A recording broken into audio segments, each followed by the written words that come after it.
ante as palabras que están diante de nós, na fala ou na escrita, para examinalas, para cultivalas, para potencialas e para que en certos casos nos iluminen. Operario eu convencido e entusiasta deste oficio, algo debín colaborar con aqueles alumnos que despois de 1976 non tardaron en teren un nome nas letras de Galicia, sexa no eido da creación, no dos estudos filolóxicos ou, nalgúns casos, en materias humanísticas máis ou menos afíns. Agradecido, confórtame citar alfabéticamente a nómina dos que arestora recordo. Algúns son nomes preclaros das nosas letras.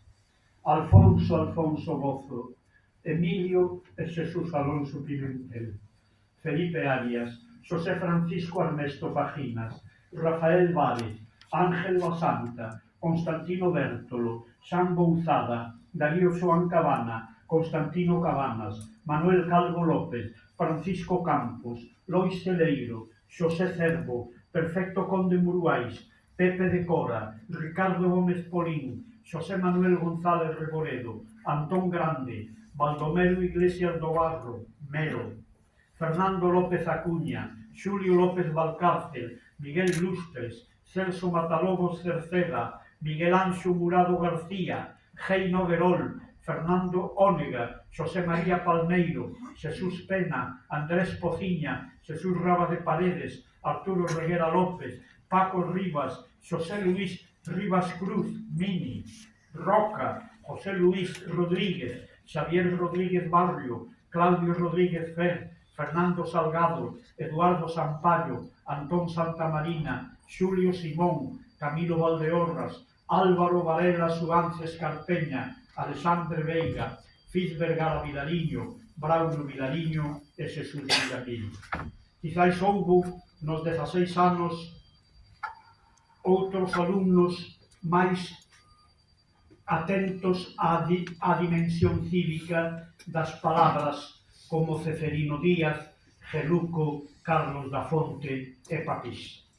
Agora, se me permite, vou escribir unha obviedade que, por outra parte, compre ter moi presente. Eu, dentro e fora das aulas,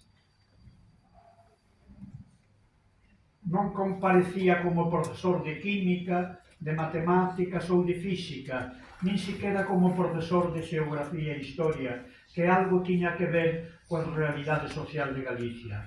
A miña titulación era de catedrático de Lengua e Literatura Españolas,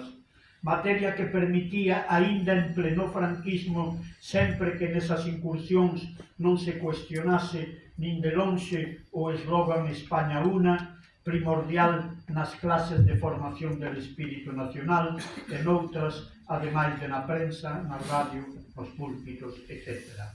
Do que se trataba era de, ao abeiro do programa oficial, chegar algo máis alá, conscientes, eso sí, de que as familias ben pensantes nos alcumarían de galeguistas, pero non de separatistas. Nese territorio estaba en xogo a nosa pericia.